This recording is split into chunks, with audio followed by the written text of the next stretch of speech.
Donc bonjour à tous, bienvenue dans un nouveau webinaire de l'école Gray-Scott. Donc là, on va parler de Rust et de calcul sur GPU avec Rust. Donc pour rappel, donc c'est une école qui va avoir lieu du 1er au 12 juillet 2024. Les inscriptions sont déjà ouvertes. On a déjà une bonne vingtaine de personnes inscrites. Donc comme on est limité à 32 places, si vous voulez vraiment venir à Annecy, dépêchez-vous de vous inscrire. En termes de contenu, on va parler d'architecture CPU et GPU sur plein de langages, donc C++, Rust que vous allez voir aujourd'hui, Fortran et Python. On va aborder des solutions comme Sickle, comme CUDA, OpenACC, des compilateurs comme NV Fortran, G++, NVC++. Et on va faire pas mal de technologies différentes, donc de NumPy à Legate en passant par TensorFlow, PyTorch, Qmeric, JAX et ce genre de choses. Et aussi pas mal de profileurs mémoire, profileurs de calcul. Donc on va vous faire pratiquer sur à peu près toutes les technologies qu'on va présenter, comme ça vous allez voir comment on utilise ces outils dans tous les cas. Donc il y a trois modalités d'inscription. Donc comme j'ai dit, donc il y a déjà une modalité. Donc à Annecy, il y a déjà pas mal de personnes inscrites. Donc si vous voulez vous inscrire, dépêchez-vous. En distanciel, donc on a des sites satellites. Donc il y a une dizaine de sites satellites pour le moment. Donc je ne vais pas tous les reciter. Vous avez toute la liste sur le site de l'école. Et en distanciel, vous pouvez vous inscrire aussi. Donc là, ça sera un live sur YouTube et vous pouvez suivre ce que vous voulez comme vous le voulez. Vous n'aurez pas forcément accès aux ressources de calcul qu'on va vous mettre à disposition au lab et dans le site satellite, mais bon, ça peut déjà permettre de faire des choses. Et sur ce, je donne la parole à Adrien qui va vous montrer que bah, il y a des choses qui sont bien plus bas niveau que ce que vous pouvez penser croire. Oh, y a pas que ça quand même. Il n'y a pas que ça, mais aussi, entre autres. Mais donc du coup, merci Pierre. Donc ce webinaire, c'est la partie 2 du webinaire que j'ai fait avant où j'essayais de motiver pourquoi on utiliserait Rust, qui est un langage relativement récent pour des tâches de calcul. Et là, je voudrais montrer un peu plus maintenant dans celui-là comment ça marche. Alors on va commencer par le Hello World du calcul, la boucle. Donc une boucle simple sur des entiers en Rust, ça se fait comme ça, for nombre de variables d'itération dans un intervalle. Et puis j'affiche les différents éléments et voilà, ça marche. Ça me fait 0, 1, 2, 3, 4. Donc quelques remarques.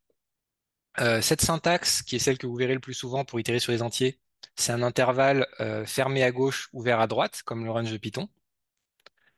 Il y a d'autres types d'intervalles qui sont disponibles selon vos besoins. Par exemple, vous pouvez avoir des intervalles fermés des deux côtés, vous pouvez avoir un intervalle infini qui commence à une certaine valeur et qui continue ad vitam, etc. Les intervalles dans Rust ne servent pas qu'à itérer sur des entiers, même si c'est leur principale fonction. L'API permet d'avoir toutes les combinaisons de bornes fermées, ouvertes et infinies à gauche et à droite, et les bornes n'ont pas besoin d'être entières. Ça peut aussi être des flottants, par exemple. Je voudrais descendre un peu sous le capot, cependant, et en fait, vous montrez que cette boucle-là que vous avez écrite avec la syntaxe for, en fait, derrière, le compilateur va la décoder en une forme plus bas niveau. Il va dire, on construit un itérateur à partir de l'objet qui a été spécifié en entrée, donc 0.5, l'intervalle de 0 inclus à 5 non inclus. Et après, il va itérer sur cet itérateur comment, en fait, il va appeler la méthode next et vérifier si ça retourne un élément. Alors, qu'est-ce que ça nous gagne de savoir ça? Bah, c'est qu'en fait, on réalise que c'est pas limité aux intervalles entiers comme en Pascal, quoi. On peut passer en paramètre d'une boucle for n'importe quel objet itérable, et on peut avoir aussi accès à un type particulier d'objet itérable, c'est l'itérateur, et donc on a accès à l'API des itérateurs, qui en Rust est assez puissante. L'un des trucs qu'on peut faire avec un itérateur en Rust, en fait, c'est les itérateurs ont des méthodes qui permettent à leur tour de produire d'autres itérateurs. Et de cette façon, en fait, on peut modifier l'itération. Par exemple, là, donc, je travaille sur l'itérateur qui part de 2 et qui va à l'infini. Je fais des pas 3 par 3. Je passe le premier élément de l'itérateur résultant et j'en prends 4. Et après avoir fait tout ça, quand j'aurai terminé ce premier itérateur, qui maintenant n'a plus que 4 éléments, je vais enchaîner sur un autre itérateur de 3 éléments qui fait 1, 2, 3 inclusif. Et tant que j'y suis, je vais aussi ajouter un petit index qui compte en fait les itérations. Et ça fait tout ça. Donc on voit que on est parti de 2, on est allé par 3, on en a passé un, donc ensuite c'est 5. Après 2 plus 3 ça fait 5. Ensuite plus 3 ça fait 8, 11, 14. On est arrivé à la limite de 4. On enchaîne sur l'itérateur suivant, 1, 2, 3. Et on a un indice d'itération à côté. Et donc en fait c'est vraiment très puissant. On peut faire vraiment beaucoup de choses avec ces différents modificateurs d'itérateurs. Et comme l'itération est paresseuse, c'est-à-dire qu'on n'a pas un truc qui itère sur le premier itérateur, qui prend les éléments de sortie, qui passe par le deuxième modificateur et ainsi de suite, là vraiment les données sont calculées à la volée au fur et à mesure qu'on tire des données de l'itérateur résultant. Bah, du coup, on a un plutôt bon niveau d'optimisation de compilateur sur ce genre de pipeline construit avec des itérateurs. Donc comme j'ai dit, il n'y a pas que les intervalles qui sont itérables, on peut itérer sur des collections. Deux collections de base en Rust, c'est le tableau alloué sur la pile, et le vec, qui est un cousin du vecteur C++, qui est un tableau alloué sur le tas. Ils ont deux syntaxes d'initialisation, une où on lise des éléments et une où on prend un élément et on le répète. Si vous voulez faire des trucs plus compliqués, on verra comment ça se passe par la suite. C'est pas les seules collections disponibles, il y a pas mal de choses dans la bibliothèque standard Rust, plusieurs qui manquent cruellement en C++, notamment un B-tree et la priority queue. Mais bon, avant de faire tout ça, à partir du moment où on commence à manipuler des collections en Rust, on se retrouve assez facilement à buter contre la façon un peu particulière dont le langage gère la mémoire, donc je vais vous expliquer comment ça marche maintenant. D'abord, en Rust, quand vous utilisez une valeur, l'action par défaut, c'est pas de copier comme en C++, c'est de déplacer comme le stdmove C++11. Cependant, les règles en Rust sont un petit peu différentes de celles du C++11. D'abord, tous les types supportent le déplacement. C'est pas un truc que les types doivent supporter explicitement comme en C++11, c'est un truc que les types doivent supporter et ne peuvent même pas interdire en fait. Et comment on garantit ça? En simplifiant la définition de déplacement, on dit qu'en Rust, le déplacement est toujours équivalent à un même copie. Il ne va pas forcément se passer une copie mémoire à l'exécution, parce que l'optimiseur, optimiser les mêmes copies, il sait faire, mais en tout cas, ça a toujours cette sémantique. Et un truc qui est nouveau aussi par rapport à C++, c'est que le compilateur vérifie l'absence de use after move. Donc là, si je prends un vecteur euh, que j'itère dessus en le déplaçant, donc en le consommant, et qu'après j'essaie à nouveau d'y accéder, bah, le compilateur va me dire non, désolé, tu as déplacé cette valeur, tu peux pas y accéder à nouveau. En C++, j'aurais probablement plutôt une segmentation fault. Maintenant, il y a un certain nombre de types, notamment les types arithmétiques primitifs, pour lesquels en fait, quand on crée une copie, la copie est indépendante de l'original. Et donc c'est tout à fait OK de continuer à utiliser l'objet après avoir fait un move. Et donc, on peut, de façon optionnelle, autoriser la réutilisation des copies, de l'original après avoir fait une copie. Et c'est fait automatiquement pour les types primitifs et les tableaux. Et pour tous les types où il y a des copies qui sont plus compliquées, genre on peut faire des allocations de mémoire, des choses comme ça, là, on peut pas implémenter la copie de cette façon-là, avec cette syntaxe-là. On est forcé de passer par un opérateur implicite, clone. Et ça, en fait, c'est extrêmement pratique quand par la suite on veut auditer les performances d'un programme. Maintenant, bon, j'ai dit tout à l'heure que le compilateur, il sait optimiser les copies, il sait parfois les éliminer. Des fois, il va pas y arriver dès que ça devient un peu compliqué pour lui. Et ce qui est compliqué pour un compilateur est parfois surprenant pour le programmeur. Du coup, dans du code qui est un peu intensif au niveau performance, on privilégiera plutôt des accès en place aux données via un mécanisme qui s'appelle l'emprunt, qui est un peu analogue aux références en C++. Donc là, j'ai reconstruit un vecteur. Cette fois, je mets une petite esperluette pour dire je vais itérer dessus par référence. Je peux afficher les éléments. Et en fait, j'ai deux types de références, un peu comme les références const et non const en C++, sauf qu'en Rust, c'est inversé. La référence de base est immutable et je peux demander un accès en écriture avec la syntaxe emut. Et dans ce cas-là, quand j'ai un accès en écriture, je peux modifier les choses et après, si j'affiche mon tableau, vous voyez que le contenu a été modifié. Alors, il y a un prix à payer pour les différentes garanties de sûreté que Rust vous offre, en matière d'absence d'erreur mémoire notamment, c'est qu'il y a quelques restrictions sur ce que vous avez le droit de faire avec les emprunts. D'abord, ils sont soumis à un régime de type reader-writer-lock. À un instant donné dans le programme, vous pouvez avoir un emprunt en écriture actif, ou bien un emprunt partagé, et sauf exception, on ne peut pas écrire dans une variable via un emprunt partagé. Un emprunt ne peut pas sortir de la portée de sa variable parente. Ça, c'est quelque chose que vous voudriez pas faire en C++. En Rust, c'est même pas possible. En fait, le code ne compilera pas. Et toute modification de la variable parente invalide les emprunts. Ça permet d'éviter des problèmes comme les invalidations d'itérateurs. Voilà, donc c'est fini pour cette petite parenthèse sur les mécanismes de base du langage. Maintenant, on peut revenir à ce qu'on peut faire avec des itérateurs. Alors, il y a un modificateur d'itérateur qui est assez intéressant qui s'appelle map. L'idée est la suivante. Map, vous lui passez une fonction en paramètre. Il va prendre chaque élément de l'itérateur, le passer par la fonction et construire l'itérateur des résultats. Donc ici, vous avez un exemple. J'ai construit un tableau de 10 éléments. J'itère dessus Je le passe par une petite fonction anonyme, donc ça, c'est une fonction lambda, un peu comme ce qu'on peut faire en C++ ou en Python, mais en plus concis, qui prend x et à x associe le carré. Donc je construis, à partir des éléments originaux du tableau, un itérateur sur le carré des éléments du tableau.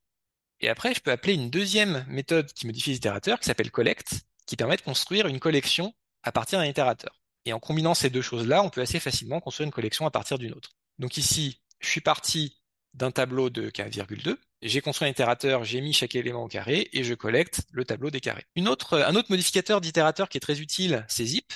Donc lui, ce qui vous permet de faire, c'est de passer d'une paire d'itérateurs à un itérateur de paire. Donc voici un exemple. J'ai un tableau X, un tableau Y. J'itère sur X, je zip Y. Donc là, j'ai pas besoin de préciser into iter, ça fait la conversion automatiquement. Et je me retrouve avec un itérateur qui me donne des paires d'éléments issus de X et de Y consécutivement. Et donc, je vais prendre ces paires d'éléments et je vais calculer AX plus Y, où A est une constante. Donc c'est le classique SAXPY. Et je collecte mes éléments à la fin. Donc là, vous voyez, ça fait le résultat attendu. Un point important avec zip, c'est que zip tronque à l'itérateur le plus court. C'est-à-dire si vos deux itérateurs d'entrée n'ont pas la même longueur, dès que l'un des deux itérateurs va s'arrêter, l'itérateur qui est produit par zip va s'arrêter aussi. Donc si vous avez un tableau de 3 éléments, un tableau de 4 éléments que vous les zippez, vous allez obtenir un itérateur de paire de 3 éléments qui ignorera le dernier élément de l'autre tableau. C'est toujours mieux quand c'est plus où c'est du comportement indéfini.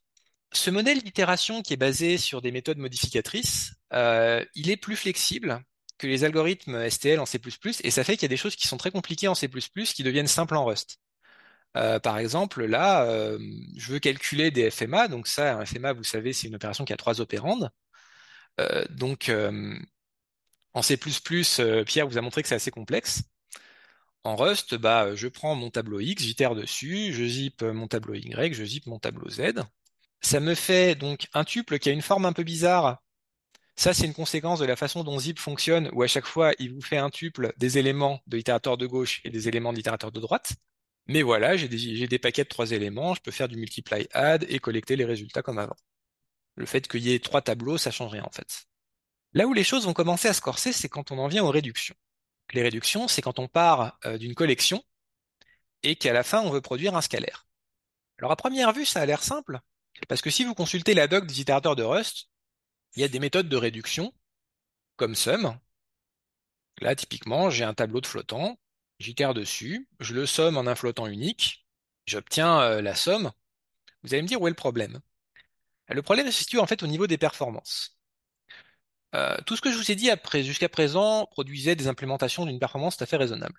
Mais là, ce que cet itérateur va produire, en fait, c'est quelque chose qui est analogue à la boucle ci-dessous, où vous créez un accumulateur de somme qui est initialement nul, vous itérez sur les nombres et vous ajoutez un par un à l'accumulateur. Et ça, en fait, ça a des performances horribles en virgule flottante. Parce que vous créez une chaîne de dépendance immense et scalaire, vous perdez la vectorisation, vous perdez le parallélisme d'instruction, ça va très mal se passer. Comment on peut faire mieux?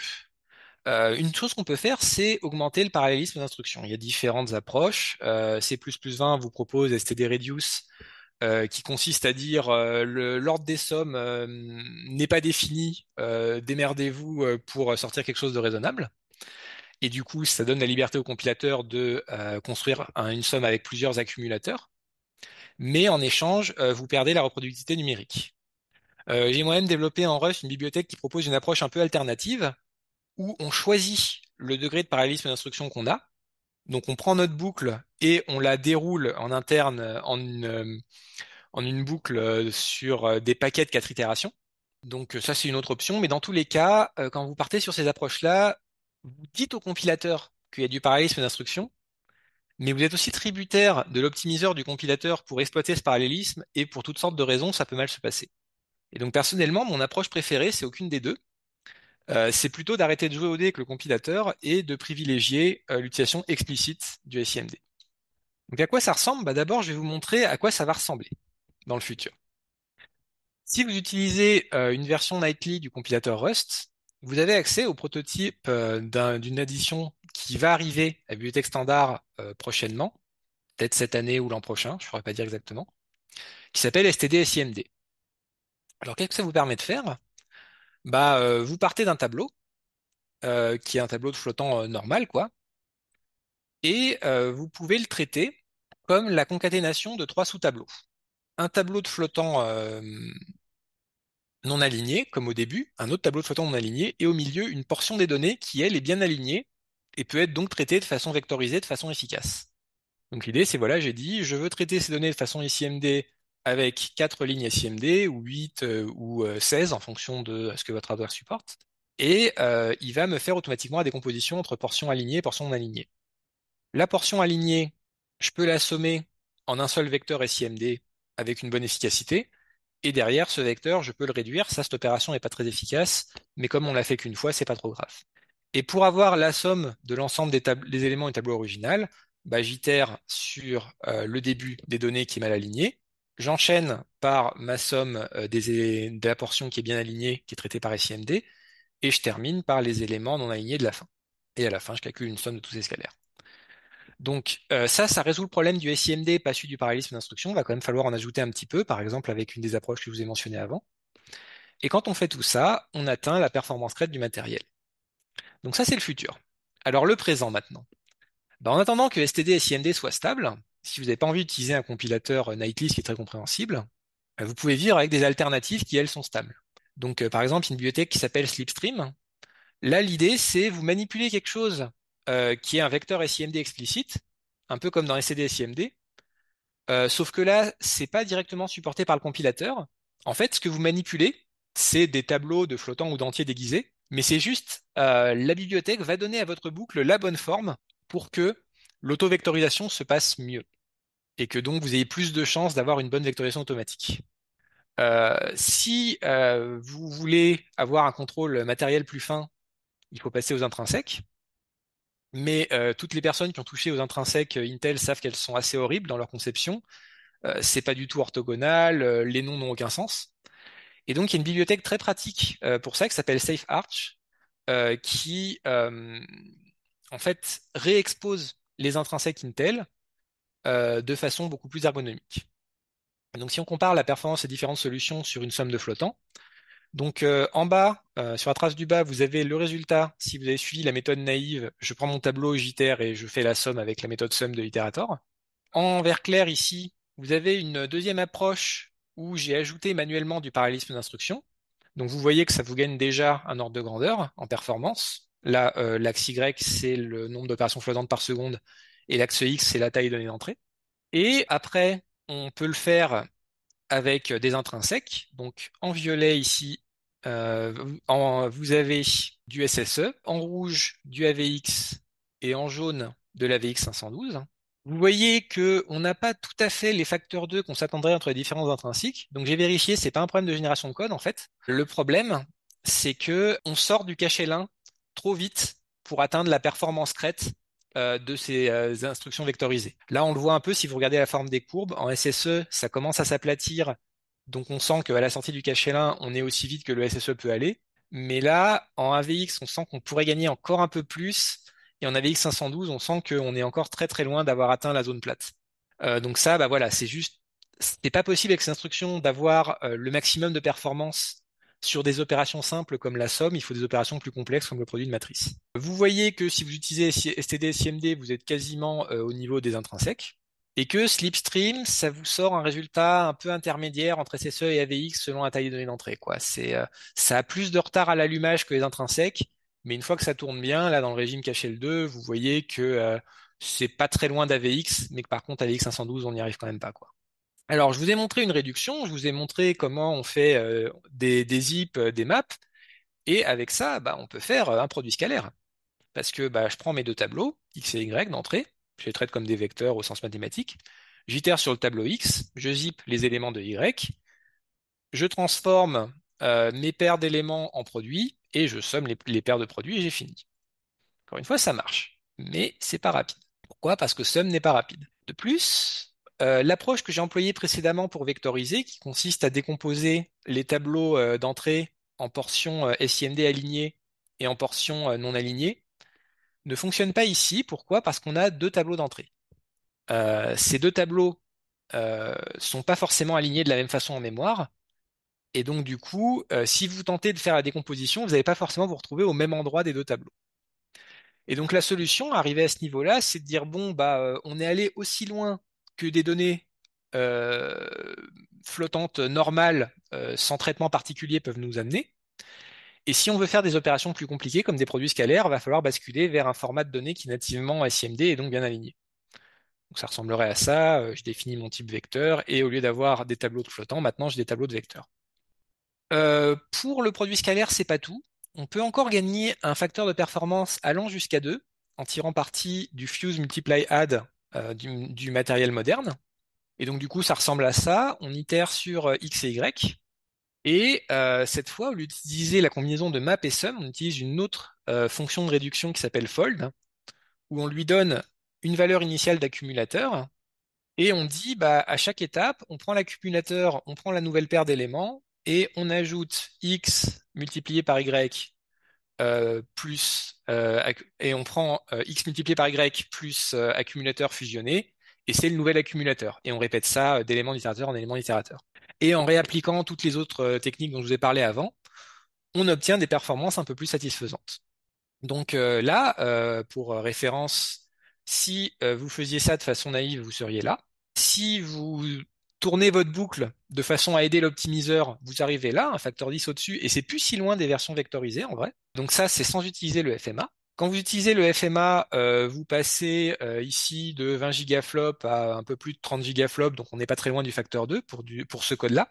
Et si vous allez utiliser STD, SIMD, donc vous voyez que vous gagnez encore pas mal sur le code où on fait des multiplications suivies d'addition.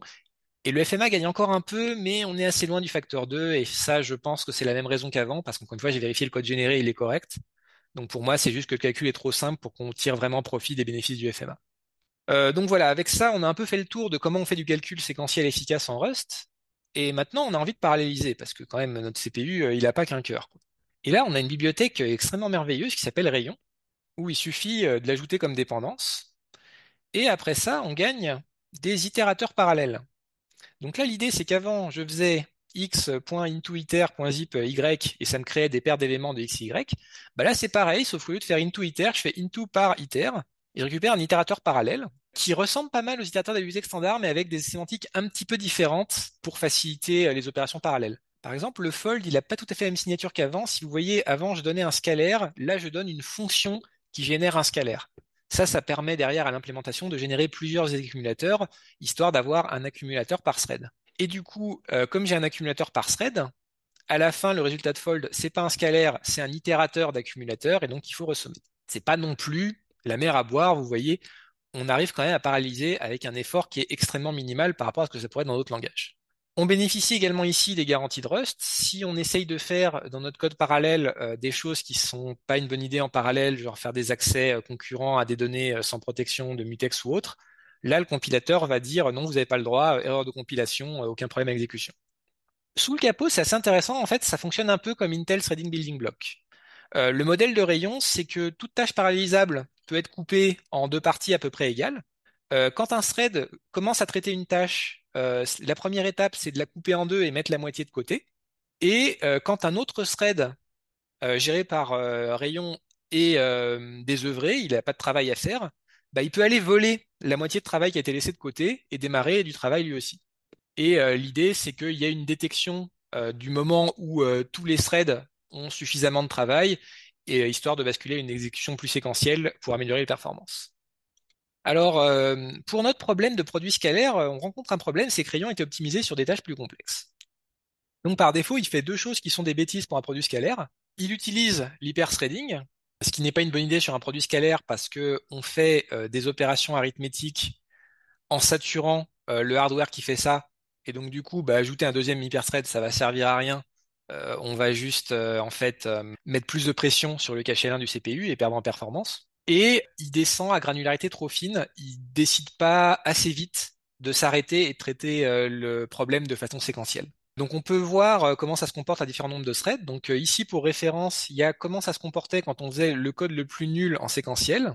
Là, il y avait le code le plus optimisé en SIMD. Et donc, nos implémentations multithread, au début, elles sont là. Donc, en rouge, vous avez le comportement par défaut de rayon. En bleu, juste à côté, vous avez le comportement quand on active tous les threads. Vous voyez que par défaut, il utilise tous les threads. Ça changera peut-être dans les versions futures. Si on désactive l'hyper-threading, on est toujours meilleur. Et si on utilise encore moins de threads, donc on passe à 16 threads, puis 8 threads, puis 4 threads, là, on gagne à petite taille de problème, mais on perd à grande taille de problème.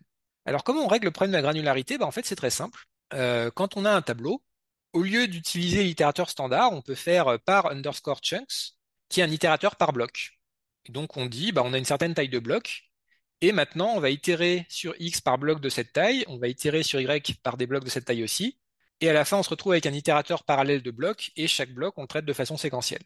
Et vous voyez qu'avec une taille de bloc bien choisie, donc là toutes les traces sont à 16 threads, donc le nombre maximal de threads qui est rentable sur cette machine, et vous voyez qu'entre une taille de bloc pas optimisée et une taille de bloc optimisée, on peut gagner beaucoup, jusqu'à, dans la zone où paralysé est rentable, un facteur 3 par rapport au code où on n'a pas ajusté la taille de bloc. Donc ça, c'est pour le présent de rayon. Après, il y a quelques limitations de rayon qui personnellement me gênent et que je pense on gagnerait à éliminer sur le long terme, donc je vais essayer d'y œuvrer. La première, c'est que le coût d'ordonnancement des tâches dans rayon est relativement élevé. Alors, c'est de l'ordre de la microseconde. On n'est pas non plus au coût que ça représente de créer un thread sous Windows, par exemple. Je crois que c'est de la milliseconde. Mais autant c'est pas gênant quand on parallélise à gros grains, genre quand on a, je sais pas, 300 images à traiter et on parallélise sur les images. Là, voilà, traiter une image, c'est beaucoup de boulot, donc le coût d'ordonnancement de la microseconde, on va pas le sentir. Autant sur des tâches simples comme un produit scalaire, on se sent bien passer parce que avec notre version optimisée, le produit scalaire de données qui sont à la limite de tenir dans le cache L1, il est effectué en 100 nanosecondes, donc 10 fois moins de temps. Et un deuxième problème qui va concerner les machines plus grosses, c'est que pour l'instant, l'ordonnanceur de rayon, il tient pas compte de la topologie du système en termes de NUMA ou de NUCA sur les processeurs AMD. NUCA, c'est Non-Uniform Cache Access. C'est quand votre cache L3 est séparé en plusieurs banques indépendantes. Et donc, l'effet de ça, c'est que l'ordonnanceur va pas pénaliser le vol de travail entre différents nœuds NUMA, ce qui peut très facilement conduire à des accès mémoire inefficaces où en fait un thread vole du travail à un thread qui est sur un autre nœud mémoire, après tente d'accéder à des données qui sont sur d'autres nœuds mémoire. Sébastien nous en a parlé, c'est pas une bonne idée, on veut pas faire ça. Donc aujourd'hui, les utilisateurs Rayon contournent ce problème en utilisant le même hack que le monde entier du HPC utilise avec d'autres technologies de parallélisation. On a un processus par nœud NUMA indépendant. Mais personnellement, je trouve ça insatisfaisant parce que du coup, on exploite moins bien les ressources partagées de la machine et puis on doit gérer du multiprocessus, c'est un peu chiant. Donc sur mon temps libre, je travaille sur un prototype d'ordonnanceur qui va résoudre en partie ces deux problèmes. Et un point sur lequel je vais attirer votre attention, c'est que là, dans ce développement, je tire profit du fait que Rayon en Rust n'a pas besoin d'être intégré à la bibliothèque standard pour être utilisable et ergonomique, comme c'est le cas en C++ où il a fallu intégrer TBB sous forme d'extension de la bibliothèque standard. Et donc du coup, ce que ça veut dire, c'est que derrière mon proto d'ordonnanceur, le jour où je voudrais l'intégrer, c'est contribuer à une bibliothèque normale, quoi. C'est pas contribuer à la bibliothèque standard avec ses processus de soumission un peu plus lourdes, ses critères de revue de code très stricts, etc. Voilà, donc là on a un peu fait le tour de ce qui est simple à faire juste avec la bibliothèque standard et avec Rayon avec le produit scalaire. Quand on va au-delà, on a en général envie d'utiliser une bibliothèque pour gérer ces tableaux multidimensionnels à sa place.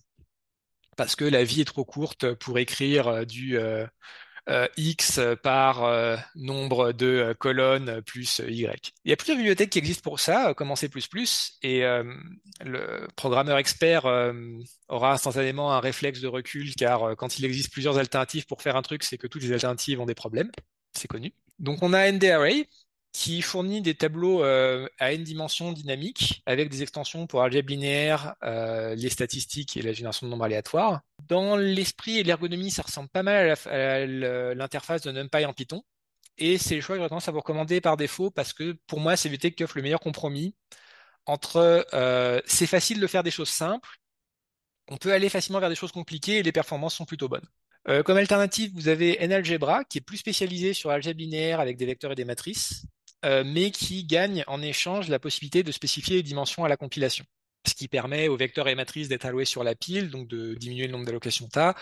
Ça permet aussi au code d'être spécialisé pour différentes tailles de matrices et inliné, ce qui est très important à petite taille. Et un autre challenger qui est arrivé relativement récemment, sait faire. Donc là, l'idée, c'est quelqu'un qui a étudié un peu les perfs de NAlgebra et NDArray et qui a dit, ouais, bon, c'est pas mal votre truc, mais je pense qu'on peut faire mieux. Et qui a commencé à exploser tout le monde sur les benchmarks à grande taille de matrice. Donc c'est assez intéressant. Par contre, c'est moins mature que les deux autres. Donc pour l'instant, on peut pas spécifier les dimensions à la compilation comme dans les algebra, et on peut pas gérer des tenseurs d'ordre n comme dans NDArray. Et après, il y a une palanquée de bibliothèques d'algèbre binaire spécialisées dans le graphisme parce que les programmeurs graphiques sont spéciaux et ne peuvent pas utiliser les mêmes bibliothèques d'algèbre binaire que les autres. Donc, comme c'est NDRA que je vous recommande, je vais vous montrer un peu comment ça fonctionne. Donc, on va faire un produit de matrice de base. Donc là, vous voyez que NDArray vous fournit une macro qui permet de définir un tableau multidimensionnel, un peu comme on définirait un tableau de tableau avec juste le compilateur et le texte standard. Je définis une matrice, donc je crois qu'on dit 3 par 2, X, une matrice 2 par 3, Y, et une matrice de sortie qui, si on fait le produit de X par Y, va être 3 par 3. Une fois que j'ai fait ça, NDArray, il fournit sa propre API d'itération parce que ça lui permet en interne d'optimiser un peu plus que les itérateurs standards. Parce qu'il sait qu'on est en train d'itérer sur des tableaux à n dimensions et pas sur n'importe quel type d'itérateur pouvant venir n'importe où. Vous n'êtes pas forcé de l'utiliser. Là, je vous montre un exemple avec et sans. Donc, pour faire mon produit de matrice, je vais commencer par itérer sur les lignes de la matrice de sortie et de la matrice de gauche. Après, j'itère sur les éléments de la ligne de sortie et sur les colonnes de la matrice de droite. Et je fais le produit scalaire de la ligne de gauche et de la colonne de droite pour calculer chaque élément. Ça me fait mon produit scalaire. Ça me fait mon produit matriciel. Ça, c'est une démo. Je me sens obligé, dans le contexte de ces trucs un peu centrés performance, de vous rappeler que il faut pas implémenter un produit de matrice comme ça. Ça, c'est juste pour la démo. Un vrai produit de matrice n'est pas implémenté comme ça pour plusieurs raisons.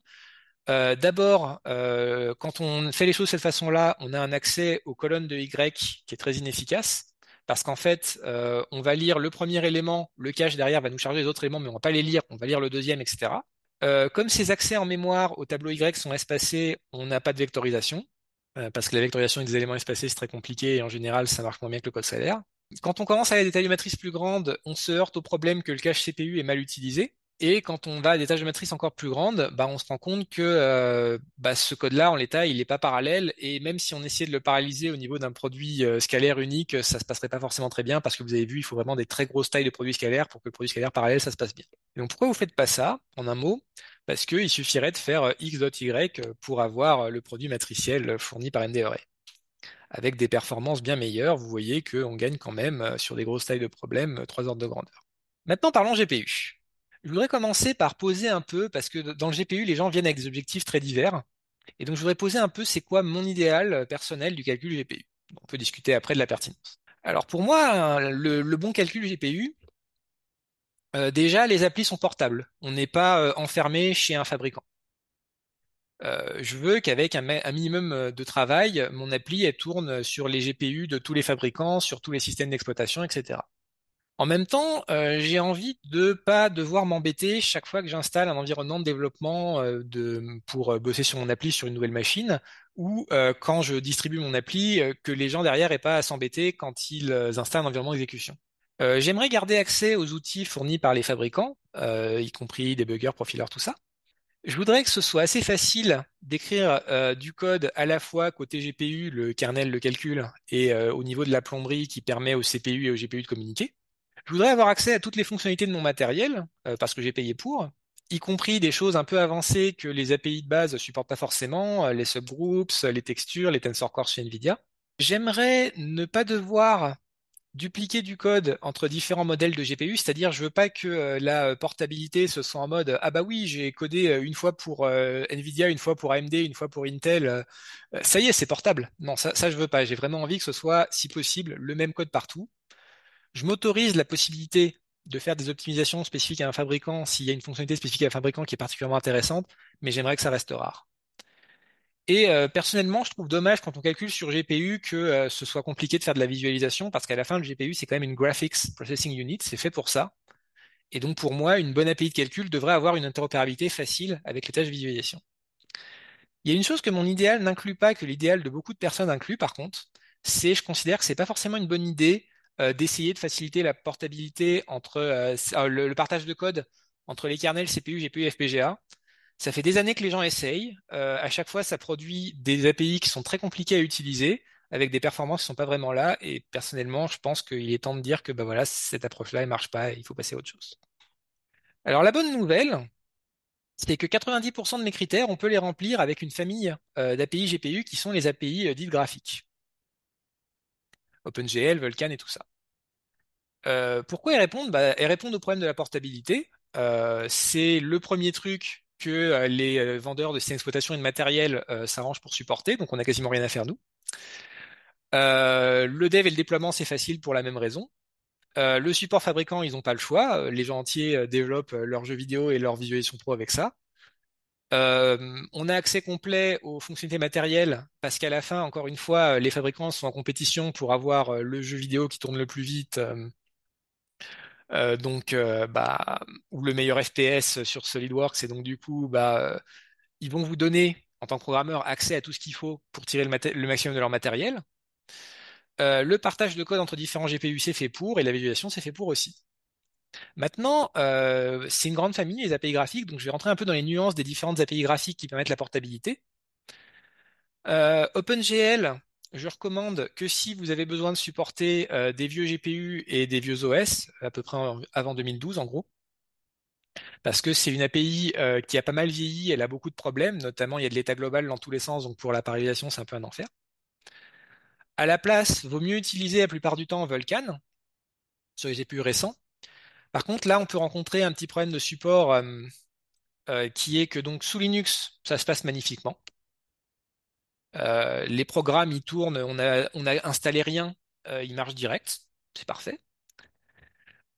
Sous Windows, par contre, comme Microsoft ont envie que vous utilisiez Direct 3D, leur API graphique à eux, ils vont pas forcément vous installer en standard un pilote qui supporte Vulkan. Il faudra peut-être installer le pilote fabricant qui lui est forcé de le supporter. C'est un travail d'installation assez classique et qui est souvent fait, donc c'est pas un gros problème, mais c'est un petit problème. Et sous macOS, c'est pire parce que Apple sont trop bons pour les standards. Et donc, du coup, bah, Apple, ils veulent que vous utilisiez Metal et vous, ils vous fournissent pas le support de façon optionnelle parce que les pilotes, c'est eux qui les vendent. Et donc, ils incluent pas le support des API ouvertes dedans. Donc, vous allez devoir utiliser une couche d'émulation du type de Voltol VK. Ça marche, mais c'est quand même pas terrible. Si vous voulez faire mieux au niveau de la portabilité, donc il y a WebGPU, qui, comme son nom ne l'indique pas, peut être utilisé en dehors du monde du web, en fait, il y a des implémentations natives. Donc, c'est un peu plus ergonomique que Vulkan. On reviendra sur le sujet de l'ergonomie un peu plus loin. Et ça a beaucoup plus de support. Ça marche sans installation sous Windows en utilisant Direct 3D. Ça marche sans installation sous Mac en utilisant Metal. Ça marche sur le web dans des applis WebAssembly. Ça supporte le vieux matériel via OpenGL. C'est génial. Il y a quand même un prix à payer. L'API, elle est plutôt jeune. Elle change encore souvent, ce qui veut dire qu'il faut souvent adapter les applis aux évolutions de l'API. Et au niveau de la couverture des fonctionnalités matérielles, on n'a pas encore tout. Il manque les subgroups, ça vient d'arriver dans une des implantations de WebGPU, de WebGPU par exemple. Et l'autre problème, c'est que bah, comment ça améliore la portabilité WebGPU, c'est en faisant une couche d'abstraction. Mais qui dit couche d'abstraction dit que les outils type debugger profiler vont devenir plus complexes à utiliser parce que en fait dans les debuggers et profilers ce qu'on va voir c'est les commandes d'API natives qui sont effectuées par la couche d'abstraction et pas les commandes que nous on a faites. Donc pour ces différentes raisons, si c'est surtout Linux qui vous intéresse, qui est souvent le cas dans le calcul, je vous recommande plutôt de cibler Vulkan. Maintenant, il vous aura pas échappé qu'il y a un critère dans ma liste que j'ai pas mentionné précédemment quand j'ai dit que les API graphiques sont bien sur de nombreux points. C'est la facilité d'écrire des programmes. Et en effet, c'est le gros défaut de cette approche. C'est beaucoup, beaucoup plus bas de niveau que CUDA, SYCL et compagnie. Alors il y a des gens qui sont en mode, ah, on fait des API beaucoup plus haut niveau que CUDA. Là, c'est l'inverse. On est vraiment très, très en dessous. On voit tout. Si je prends Vulkan, qui est le cas un peu caricatural, c'est l'API qui vous donne le plus la main sur tout et n'importe quoi. Pour faire un programme Vulkan, d'abord, avant toute chose, il faut charger la bibliothèque Vulkan, créer une instance de l'API en spécifiant des paramètres globaux, par exemple, comment vous voulez que les messages de log de Vulkan soient émis par votre application.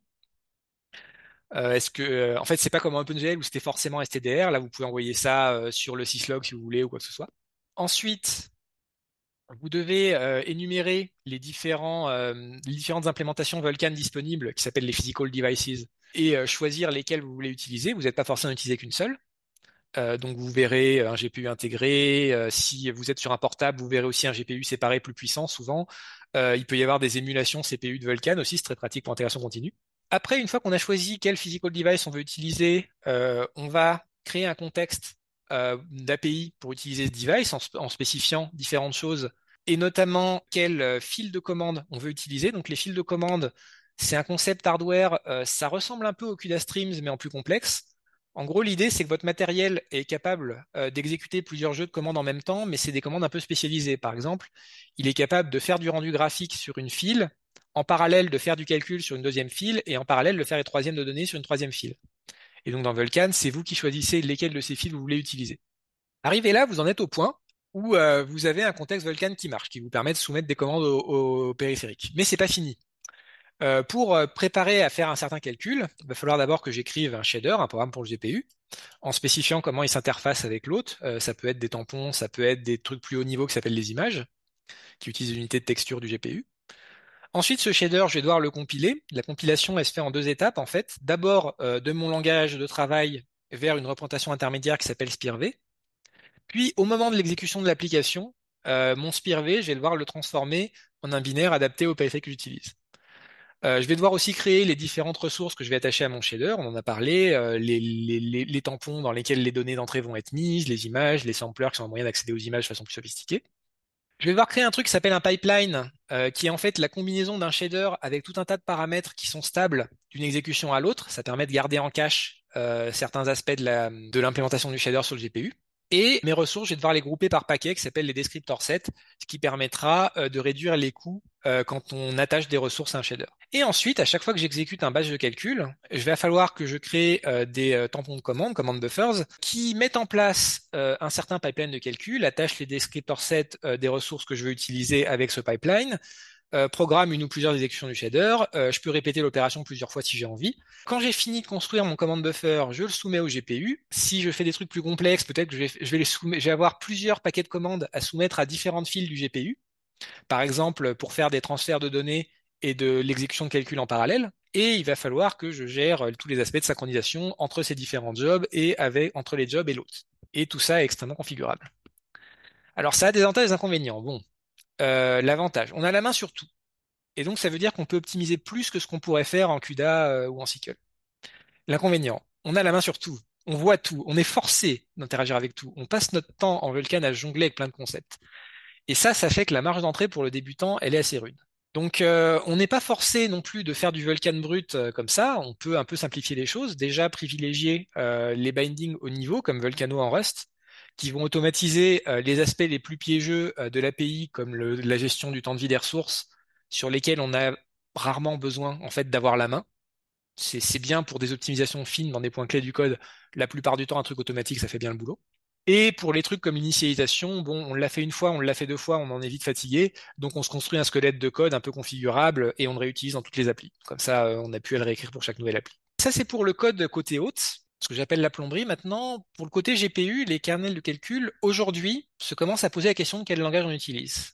Historiquement, les API graphiques forçaient l'utilisation d'un langage spécifique au graphisme, au shader graphique tels que GLSL ou WGSL dans WebGPU.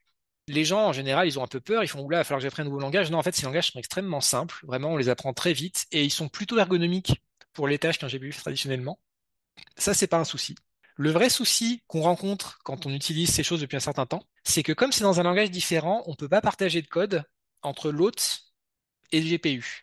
Et donc ça veut dire que faut tout le temps être vigilant à maintenir synchrone les définitions de type, de fonction, les numéros de binding entre le shader qu'on a écrit et le code hôte qui manipule ce shader. Et ça, c'est vraiment un truc qui complique un peu la maintenance. Donc, même solution en Rust quand c'est on a des gens qui ont commencé à développer un moyen d'écrire les shaders en Rust, qui s'appelle Rust GPU. Et donc, du coup, là, les shaders sont des bibliothèques presque comme les autres. On peut partager tout ce qu'on veut avec l'autre, définition de type, définition de fonction. Maintenant, c'est un projet qui est encore assez jeune, donc il manque encore plusieurs fonctionnalités matérielles importantes.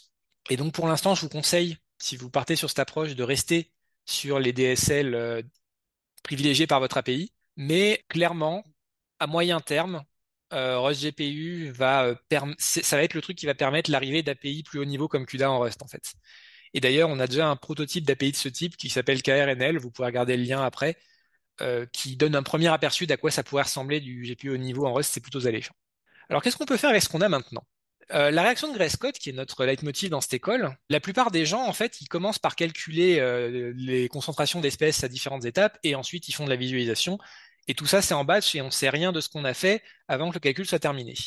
Mais là, on a dit qu'on avait une API graphique, donc du coup, bah, en fait, la simulation, on peut la faire en temps réel. Je veux dire, on fait le calcul on passe la main à un deuxième job GPU qui fait le rendu dans une fenêtre et c'est bon.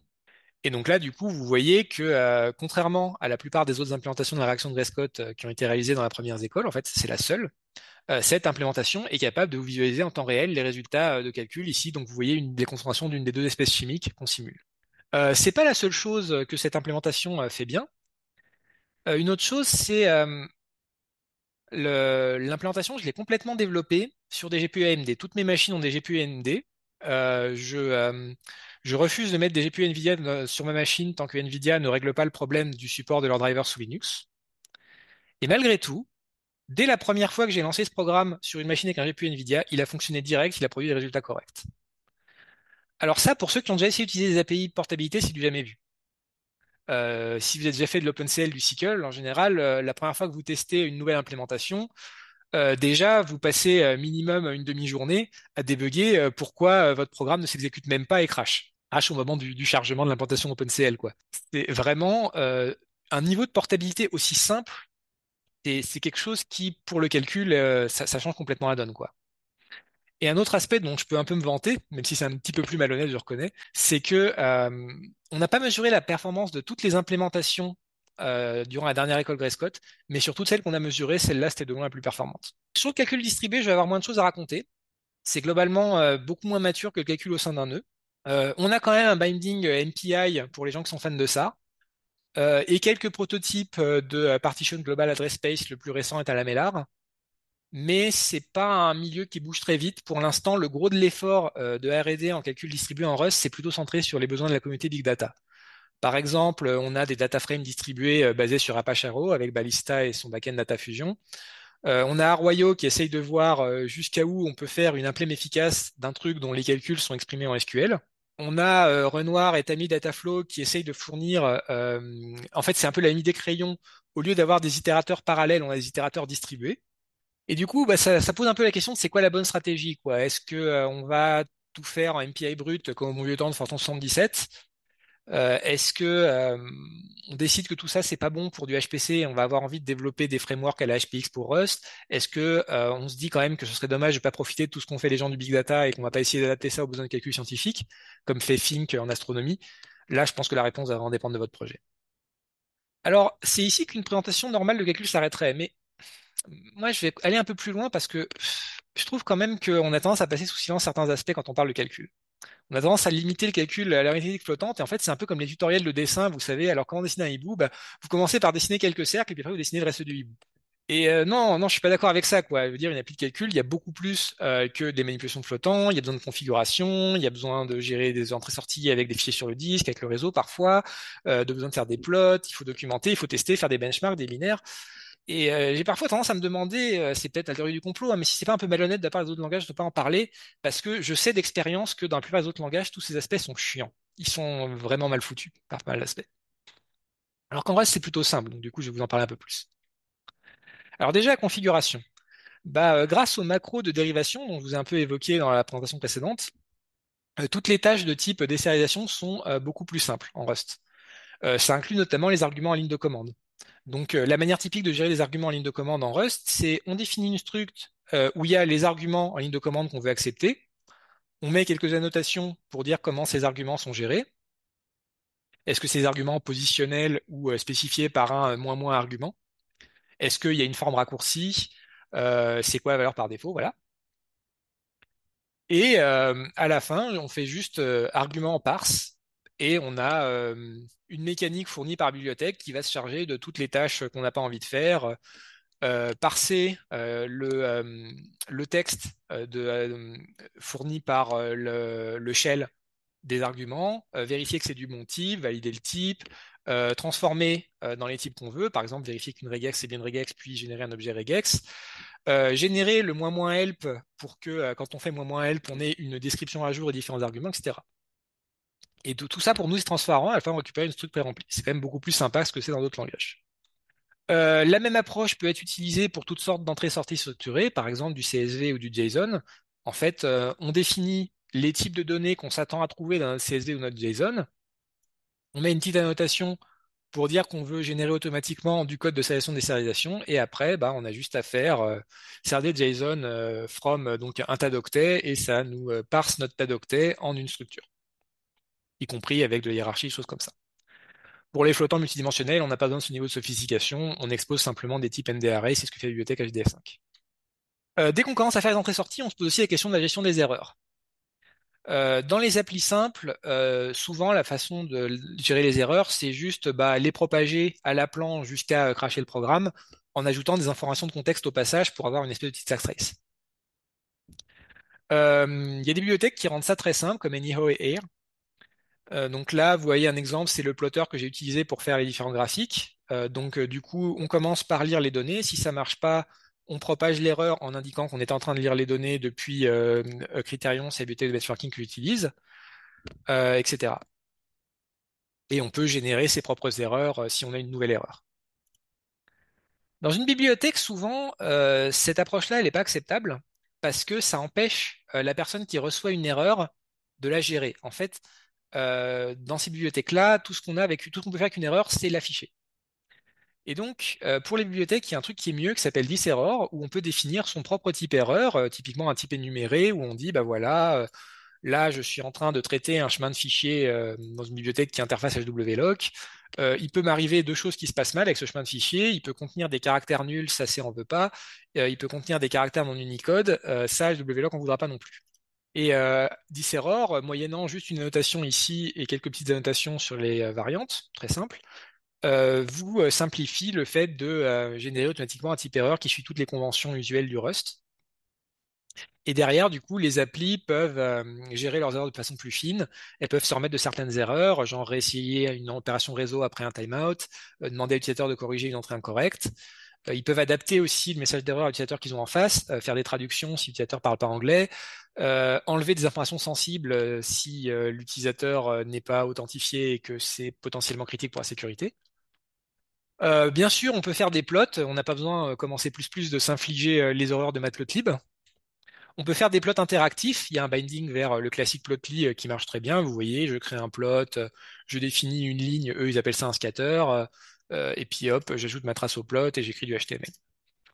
Et si vous voulez faire des plots plus classiques, des images, là il y a plein de gens qui ont fait des bibliothèques pour ça. Celle que je vous recommande de commencer, c'est Plotter. C'est celle que j'ai utilisée pour les différents graphiques de cette présentation. Pour les gens qui aiment bien IPython, Jupyter et Pandas, il y a des équivalents en Rust. Donc, on peut, par exemple, créer un contexte et puis commencer à faire, à exécuter du code Rust à la volée dedans. Et puis, on peut aussi calculer les opérations, voilà, les trucs classiques. Et ça existe aussi au format notebook, où du coup, vous pouvez après faire des data frames. Mais il y a quand même un problème que vous allez constater si je relance ce kernel qui a craché comme tout bon kernel Jupyter, c'est que là, au début, je définis mes dépendances et en Rust, ces dépendances doivent être compilées. Et compiler, ça prend du temps. Et en fait, globalement, bon, en plus là, je sais pas qu'est-ce qui lui arrive, mais ça, normalement, ça marche donc. Il suffit de lui péter la gueule et de recommencer. En tout cas, ça marche et ça vous fait après des data frames de ce genre-là. Et donc là, je voudrais faire une petite pause et vous rappeler un truc, c'est que je viens de mentionner un paquet de bibliothèques externes. Et ça, si vous êtes des programmeurs C++ Fortran, ça va un peu vous choquer qu'il y ait autant de bibliothèques externes impliquées. En fait, les cultures varient pas mal entre langages de programmation. Ça va du programmeur C qui va tout coder lui-même, y compris l'étape de hachage des structures de données de base, parce que c'est super chiant d'utiliser des bibliothèques, à l'autre extrême JavaScript où on importe une bibliothèque pour mettre un peu de padding avec des espaces sur du texte. Le reste idiomatique a plus tendance à être du côté JavaScript avec beaucoup de dépendances. Pourquoi? Parce que c'est facile en fait. Il suffit de faire un cargo add plotly, hop, j'ai plotly dans mon programme, et tant qu'il n'y a pas de C++ impliqué pour mettre le bazar, la gestion de dépendance, c'est complètement transparent. Maintenant, c'est pas parce que c'est transparent au niveau technique que ça implique pas un certain nombre de responsabilités. Il faut maintenir à jour ses dépendances, gérer les changements d'API, les arrêts de maintenance, les supply chain attack. Donc, c'est pas gratuit les dépendances. Mais ça devient simple. Et donc, ça fait que Rust, finalement, contrairement à d'autres langages, réalise l'idéal de l'open source où on peut réutiliser le code des autres. On n'est pas forcé de tout réécrire soi-même. Il y a pas mal d'outils en standard aussi qui sont assez intéressants. Par exemple, il y a RustDoc, qui est ce que Doxygen aurait dû être.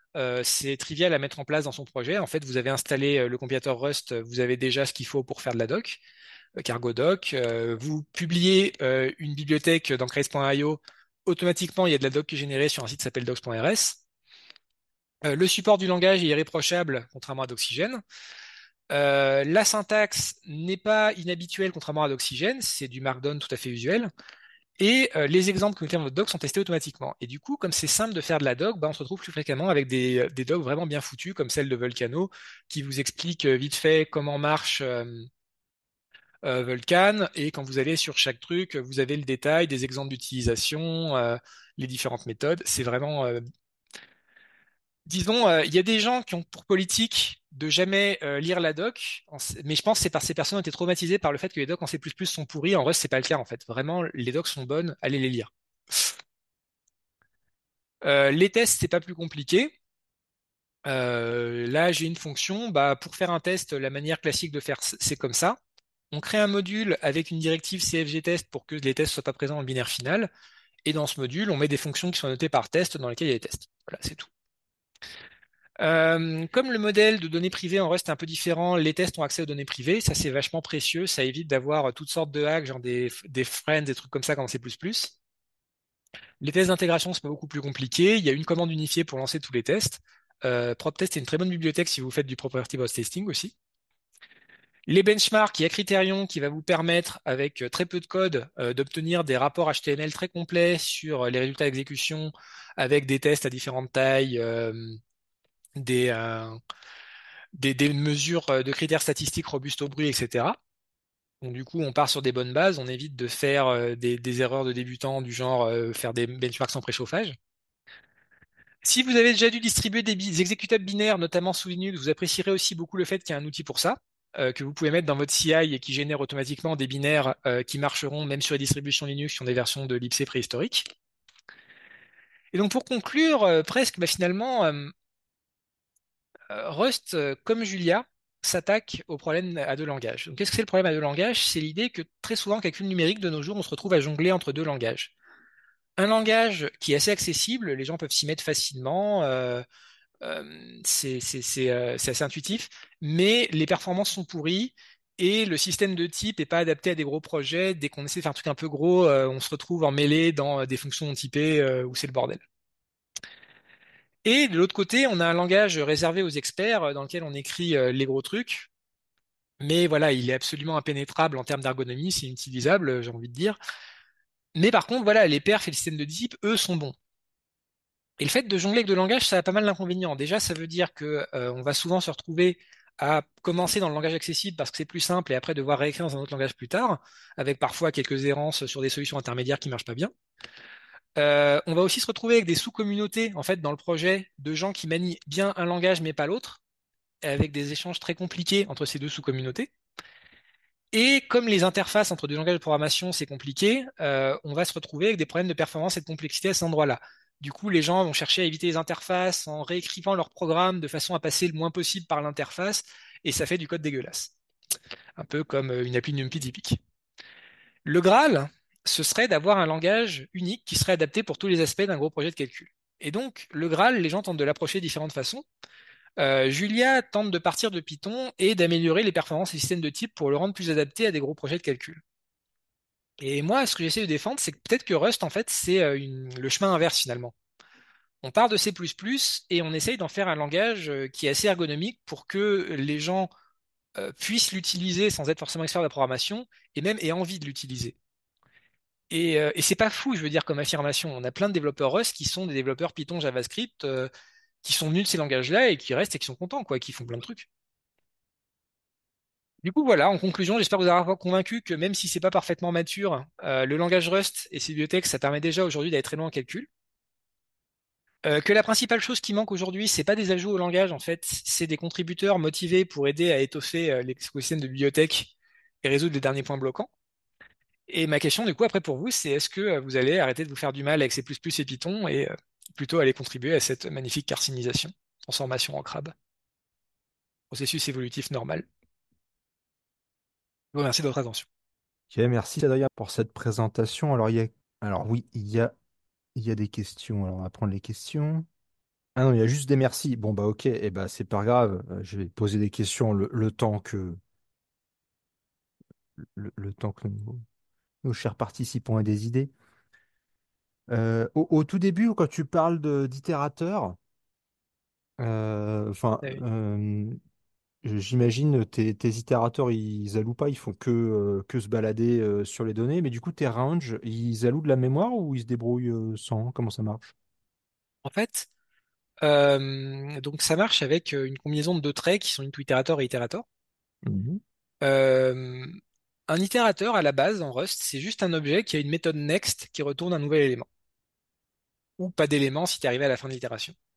Là, tu en as l'exemple dans cette version on dit desugared en anglais de la boucle. Mhm. Et donc l'idée, c'est que bah, ici, par exemple, mon range, c'est un truc que je peux transformer en itérateur. En fait, là, j'ai un peu triché. C'est déjà un itérateur, mais je voulais transformer en itérateur comme je fais avec le reste pour que ce soit homogène. Mhm.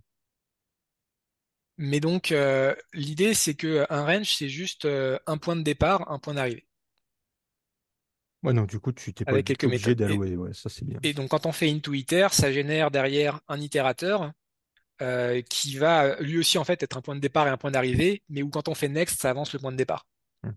Ok. et ça retourne l'ancien point de départ. Ok. Et quand on fait des choses comme ça, en fait, il n'y a aucune allocation intermédiaire, c'est un peu comme des décorateurs, quoi. On rajoute un wrapper par-dessus l'ancienne méthode next qui appelle la méthode next et qui fait d'autres trucs par-dessus. Quand tu parles de zip, il y a un truc qui est un peu ballot. Pourquoi tu appelles plusieurs fois zip? On peut pas passer plusieurs paramètres à zip? Alors, il y a une bibliothèque qui s'appelle IterTools qui fournit un zip à plusieurs éléments, mais c'est pas un bibliothèque standard. Et Ah, c'est une de c'est mes grandes ballot. tristesses dans la vie. Ah, il y a de quoi être triste, effectivement. Il y a vraiment de quoi être triste. Bah tiens, en plus, tu es sur la bonne slide, ça tombe bien, on va continuer, parce qu'il n'y a toujours pas de questions, donc c'est parti. Là, quand tu parles de FMA, ça m'embête un peu de devoir appeler un mulad à la main pour faire un FMA. Enfin, tu peux le faire des FMA de manière classique, X fois Y plus quelque chose, ou... Oui, mais comme le compilateur sous-jacent c'est LLVM, et que LLVM est très pointilleux sur la reproductibilité numérique, il ne fera pas la transformation de x fois y plus z à FMA. Mais bah, c'est ballot, ça, on peut pas lui demander gentiment. Alors il y a peut-être une option LLVM obscure que tu peux passer par la compilation pour qu'il le fasse, mais bon, personnellement je trouve ça pas si terrible de faire les FMA à la main, quoi, donc j'ai pas été chercher plus que ça. Bah, là, en fait, tu as un calcul qui est ultra simple, mais dès que tu commences à faire, bah, même rien que la réaction de Gray-Scott, tu peux quand même en avoir pas mal, et c'est vrai que devoir tous les expliciter, ça peut être très vite très lourd, quoi, en fait. Donc, il y a Damien qui nous demande, des initiatives de type Cocos existent-elles en Rust? Bah, ça dépend ce que tu veux de Cocos, mais pour moi, tel que je l'ai présenté, pour l'instant, ce qui se rapproche le plus d'un framework de calcul GPU haut niveau, c'est KRNL, mais c'est assez jeune. Alors, KRNL, je peux vous donner un exemple. Alors, hop, je vais dans kernel. Voilà. Ça ressemble à ça. Donc, du coup, on définit des fonctions kernel GPU qui peuvent appeler d'autres fonctions derrière après, mais où on a des annotations qui permettent de dire si on itère par élément ou si on récupère un buffer entier. Et puis, on peut derrière après faire, voilà, je construis un builder qui est à partir de mon kernel, je passe un device en paramètre et puis je dispatch. Et donc ça fait quelque chose qui est plus haut niveau que le Vulkan de base qui, comme je vous l'ai montré, est un peu sauvage. Ok. Je suis pas sûr que un truc analogue à ce que fait Cocos, où tu as vraiment plusieurs backends différents, ce soit désirable. Pour les raisons que j'ai dit, d'une part, pour moi, toute solution de portabilité entre CPU et GPU tend à produire une grosse usine à gaz où l'API est dégueulasse et les performances sont pas forcément au rendez-vous, ou du moins on doit passer des heures à se battre avec le framework pour qu'elle soit au rendez-vous. Et, euh, et si on est parti pour écrire du code CPU et GPU différent, finalement, est-ce qu'on a besoin que ce soit la même bibliothèque pour les deux, quoi? Oui, si tu restes en quelque chose comme bas niveau, parce qu'après tu pourrais dire, moi je fais des calculs, j'ai un produit de matrice, j'appelle un produit de matrice, peu importe quelle Oui, bibliothèque voilà, derrière, on après, s'en fout. si tu es Mais sur si une tu veux opération haut écrire un niveau, voilà, kernel, tu peux c'est utiliser différentes compliqué, ouais. implémentations. Mais au niveau, il n'y a pas de problème. Mais à bas niveau, ouais, je Ouais, suis à pas bas très niveau, c'est convaincu pour compliqué, l'instant par ouais. ces solutions. Laurent qui nous demande, est-ce que LibreSI AMD anticipe le risque V avec vecteur? Cela semble Alors, très orienté x86. ça, alors c'est pas 686, hein, sous ARM, vous pouvez utiliser Néon, sous IBM, vous pouvez utiliser Altivec. Quasiment en fait tous les jeux d'instruction SIMD historiques fonctionnent avec des vecteurs de taille fixe. Et il y a une bonne raison à ça, c'est que au niveau des optimisations de compilateurs, c'est beaucoup mieux. En fait, quand vous utilisez des choses comme les extensions vectorielles de RISC-V ou SVE chez ARM, vous forcez votre compilateur à manipuler des objets de taille variable sur la pile, ce qui veut dire que le compilateur ne sait plus comment la pile est organisée, et donc tout le code de manipulation de la pile qui est généré au sein du programme devient très sous-optimal. Néanmoins, bon, bah, maintenant que les fabricants de matériel nous ont mis ça sur les bras, il va bien falloir qu'on le fasse, hein. Et donc, du coup, il y a des gens qui sont en train de s'occuper de mettre en place ce qu'il faut pour avoir des jeux d'instruction vectorielles comme SVE en Rust. Ok. Bah tiens, bah, je vais continuer, comme il n'y a plus de questions. Quand tu nous parles de rayon, donc le TBB de Rust, Ouais. tu changes tes itérateurs pour avoir des itérateurs parallèles. Tu as des moyens simples de changer d'itérateur quand tu fais ton implémentation? Parce que là, tu l'explicites à chaque fois, mais tu pourrais passer un type itérateur et dire, bon, bah là, c'est un itérateur scalaire et là, il devient parallèle parce que ça m'arrange. Plutôt que tout expliciter à chaque fois. Une couche, tu pourrais la faire, cette couche, mais ah non, tu pourrais pas, parce que l'API est pas tout à fait la même. Regarde par Ah exemple le là fold là. ici. Ah oui, tu t'as dit, ouais, tu passes une fonction, l'autre, tu passes un scalaire. Voilà. Ah là là. Mais du coup, comment tu fais pour être souple? Bon, franchement, vu la taille que c'est, tu peux faire les deux Oui, versions, hein. mais d'accord, mais les gens, ils vont pas faire des calculs avec des produits de matrice et des produits d'Adamar. Enfin, il n'y a pas Oui, que mais ça. est-ce que Même en si dehors c'est des très codes important, les produits pédagogiques, d'Adamar, mais il n'y a pas que est-ce ça. que en dehors des codes pédagogiques, tu as souvent besoin d'une version scalaire et d'une version parallèle distincte, où la version scalaire, c'est pas juste la version parallèle avec un thread? Moi, j'ai déjà eu Euh, besoin de faire ça dans des cours. Mais en dehors de cours, je veux dire, bon, je fais la version parallèle et après, ça marche aussi en scalaire, quoi. Oui, mais après, ouais, mais du coup. Alors, il y a un prix à payer, effectivement, qui est ça. Oui, oui, c'est vrai que ça, c'est un peu ballot quand même. Mais après, le truc, c'est quoi, quand tu commences, t'as vraiment très très peu d'éléments au début. Donc le fait de pas pouvoir l'amortir, quand même coûter un thread, ça coûte un peu, même si ça coûte pas si cher que ça coûte quand même quelque chose, quoi. Bah, en fait, ouais, ce que tu vois quand tu vois une ligne sur un graphe de throughput versus taille d'entrée comme ça, ce que tu vois, c'est un coût fixe, en fait. Hmm. Ouais, bah c'est Et ça, ouais, c'est à peu près 5 tu. microsecondes le temps de lancer un job. Après, une fois qu'il est parti, le job, il peut aller vite, mais Alors, Kamajin qui nous demande, est-ce que l'argument avancé par rapport à Coco, c'est équivalent pour StarPU? Équivalent pour la gestion d'un graphe de tâches en Rust?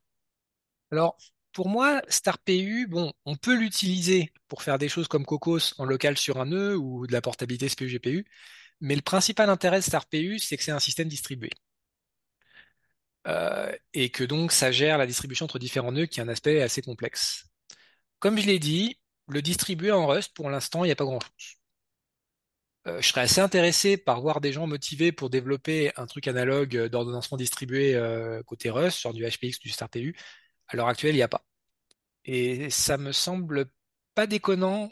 Voilà, autant Cocos, je suis pas très convaincu, et ses cousins comme Alpaca, parce que je trouve qu'à la base, l'idée d'écrire un même code kernel sur CPU et GPU, elle est pas très bonne. Autant StarPU comme moyen de gérer des tâches distribuées sur différents nœuds avec des mélanges de CPU, GPU qui s'adaptent à la charge de chaque matériel, ça me semble pas déconnant et ce serait bien que quelqu'un s'y colle. Bah tiens, j'avais une question par rapport au NDRA aussi, parce que là, tu as encore des itérateurs différents. Est-ce que tu peux les mélanger facilement avec les itérateurs de la bibliothèque standard ou il y a Donc encore ça, des voilà, choses à je t'ai faire montré. Ouais. Il a son API itération à lui par défaut, qui est un peu plus joli, mais tu peux faire des itérateurs. Alors en fait, la petite arnaque, c'est que NDArray, la plupart des méthodes, genre rows, des choses comme ça, vont pas te donner un itérateur, elles vont te donner un itérateur maison de NDArray qui s'appelle un producer. Et donc du Ah, coup, ce que ça fait, c'est que quand tu as un producer, tu peux obtenir un itérateur en faisant into iter dessus, mais de base, un producer est pas un itérateur, et ça c'est chiant. ouais. Ouais, Donc mais après, je sais ça, pas, s'il y a une demande, ils vont peut-être améliorer ça aussi. Enfin, voilà, si je voulais le réécrire avec l'API explicite, ce serait out.rowsmute.intoIter.zip x.rows.intoIter. Donc c'est pas non plus la mer à boire, mais c'est un peu plus chiant. ouais, c'est la bibliothèque qui te rappelle que tu n'utilises pas le standard et que tu utilises une bibliothèque spécifique et du Mm. coup, ouais, tu as des trucs à faire en plus. À Ok. mon avis, le truc qui fera que ce genre de prolifération d'itérateurs va se calmer un peu, c'est le jour où il y aura la spécialisation. Ça, pour le coup, c'est un manque du langage pour l'instant. Ça, On peut ça pas. arrivera à un moment ou... Bah, ça devrait arriver à un moment, mais en fait, c'est assez compliqué parce que il y a un compromis entre, comment dire, quand tu génères du code générique en Rust, c'est comme en C++, tu vas générer une copie du code par instance du code générique Ouais. quand c'est des types en paramètres. Mais en Rust, t'as pas que les types, t'as aussi la notion de lifetime pour les trucs qui travaillent sur des références. C'est ce qui permet de faire la vérification des accès mémoire à la compilation. Mhm. T'as pas envie de générer une copie du code générique par lifetime. Ça exploserait complètement les coûts de compilation. Et donc, du coup, dans le processus de compilation, il y a un processus d'effacement des lifetimes à un moment où tu génères du code générique sans lifetime. Et le problème, c'est que cette info de lifetime, elle est quand même importante pour éviter les erreurs mémoire. Et donc, il faut pas autoriser certaines formes de spécialisation qui peuvent générer des erreurs mémoire du fait que le code générique, à un moment en processus de compilation, n'a pas de lifetime. Donc voilà, pour des raisons techniques compliquées, ça fait très longtemps que c'est sur la table et que d'ailleurs c'est disponible de façon non stable et que la bibliothèque standard l'utilise. Mais les gens veulent pas le stabiliser tant que c'est trivial de gérer des erreurs mémoire avec. Et c'est tout à fait normal.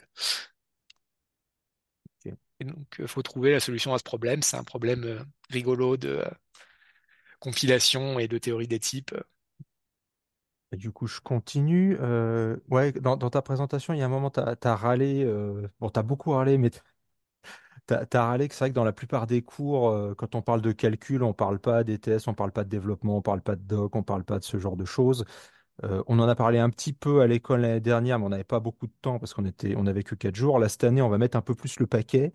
Donc, je tiens à rassurer tout le monde. Alors, ça sera pas le cœur de l'école, hein, mais il y a Sébastien qui va faire justement un cours, un séminaire là-dessus et un petit cours interactif aussi sur le développement, sur les tests, sur la philosophie derrière ça. Donc, voilà, on va pas vous abandonner. Donc, voilà, normalement, vous apprendrez aussi des choses là-dessus aussi pour l'école. Et oui, il y a un autre truc où tu as râlé. euh, Toutes les docs ne sont pas effroyables parce que la doc de Qt existe et rien que pour ça, ça vaut le coup. Voilà. Bon, après, j'ai pas d'exemple extraordinaire à part Qt, hein, mais bon. Et disons que, encore une fois, quelqu'un qui est motivé pourra écrire une doc raisonnable avec n'importe quel outil. Moi, ce que j'observe, c'est que comme les outils sont meilleurs, il y a une plus grande proportion de bonnes docs actuellement dans les bibliothèques Rust, quoi. Oui, oui. Bah après, le truc, c'est. Enfin, t'as forcément un biais parce que comme c'est des gens qui déjà essaient de faire les choses bien dès le départ, quand tu fais les choses bien, t'as une doc. Ça, c'est tout à fait vrai. Donc c'est plus naturel quand tu essayes de faire les choses de manière carrée que tu une doc, quel que soit le langage en fait. Donc Mais là, pour c'est sûr moi, qu'on t'aide. Donc si tu as plus de réticence, tu vas plutôt le faire, alors qu'autrement tu le ferais pas. Mais comme là, il y a beaucoup de gens expérimentés qui utilisent Rust, le fait de faire de la doc, c'est assez naturel. Mais bon, c'est un plus indéniable hein, pour le coup. Rien que pour parser les arguments à un programme, vraiment, je suis désolé, mais rien que ça, c'est merveilleux. C'est la galère que c'est. Pour le coup, ça, tu l'écris une seule fois en C++, et plus jamais t'y touches parce que c'est insupportable. Le coup du pointeur de char étoile étoile, là, vraiment, vraiment, c'est très moche. et puis derrière, parser du texte, c'est chiant, faut bien le dire. Ah bah de toute façon, oui, parser du texte, bah, surtout quand tu fais du calcul, parser du texte, c'est chiant. Et puis ouais, le tout dernier truc que j'avais, c'est vrai que tu as donné l'exemple de NumPy. en termes de trucs effroyables faits en termes d'interface, c'est vraiment moche de prendre cet exemple-là, hein. Je crois que c'est un des pires. C'est Ah, mais vraiment. disons, Si un NumPy en jour. lui-même est pas horrible, même si sa doc est pourrie. Ah non, mais l'interface en Python, c'est bien, mais dès que tu regardes sous le capot, que tu veux faire un wrapper ou Mais des dès que choses tu comme veux ça, faire de la c'est effroyable. performance ou que Derrière, c'est tu veux effroyable. binder, oui, c'est dégueulasse. Ah oui, c'est absolument effroyable, hein. Si un jour vous voulez vous faire peur, regardez ce qui se passe sous le capot de Et NumPy, vous allez voir. je veux dire, c'est pour ça que je suis tout à fait d'accord avec les gens du Julia qu'ils sont sur un truc quand ils disent c'est chiant d'avoir des applis à deux langages, ce serait bien si on avait qu'un, quoi. Oui. Bah, surtout qu'en plus, là, quand tu wrappes du Python en C ou du Python en C++, en fait, tu passes 1000 ans à dire, alors, est-ce que les paramètres qu'on va passer, ils sont pas débiles? Est-ce que c'est cohérent? Et en fait, au bout de 30 lignes, tu appelles une ligne du truc que toi, tu veux appeler, mais tout le reste, c'est de la Puis vérification, en fait. derrière, tu as des Donc problèmes bon, plus fondamentaux du genre la gestion de mémoire. oui. Quand tu passes une allocation de Python à C++, quand est-ce que C++ peut la libérer? Oui, ça c'est problématique aussi, hein. Mais en même temps, le problème de Python, c'est qu'il sait pas gérer sa mémoire. Donc, c'est sûr que. Mais ça, c'est commun à globalement tous les langages qui ont des ramasses-miettes sont chiants à interfacer pour cette raison. Hmm, Mais c'est aussi un truc qu'on va retrouver après avec le GPU, par exemple. La gestion du temps de vie des tampons utilisés en GPU, c'est aussi assez compliqué pour cette raison. hmm. Oui, ça c'est vrai que là, t'es allé quand même assez vite sur Vulkan. Je pense que c'est pour faire peur à personne. Puis aussi Mais, parce qu'il est euh, déjà 11h30, hein. mais c'est vrai que c'est déjà 11h30, du coup, on va s'arrêter. Je vais profiter qu'il y a plus de questions pour qu'on s'arrête. Mais c'est vrai que dans Vulkan, que ça soit en Rust ou en C++ ou ce que tu veux, quand tu prends l'interface, enfin, quand tu builds tout ton Vulkan de zéro, t'as une quantité de structures à renseigner qui est juste dingue. Enfin, vraiment, c'est sûr que tu vois tout, hein. Mais c'est vrai que 3 heures pour afficher un triangle, c'est quand même beaucoup, hein. Mm. Mais par contre, à la fin, c'est vrai qu'on a On a la une main sur tout. vision extrêmement fine de ce qui se passe et pour le coup, c'est puissant pour faire des optimisations. Mais c'est vrai que le réflexe qu'on a, c'est de tout planquer sous le tapis et se dire plus jamais au secours. Et Finalement, je veux dire, OpenGL, c'était pas si difficile que ça. Mais bon. Bon, bah, je vais profiter du fait qu'il n'y a plus de questions dans le chat et que c'est déjà 11h30 pour te remercier encore une fois de nous avoir fait ce webinaire. Donc, bon, pendant l'école, on aura l'occasion de plus justement pratiquer tout ça, hein. Donc, c'est aussi pour ça qu'on va vite, hein, dans ces cas-là. Et sur ce, eh ben, merci à tous et à la prochaine.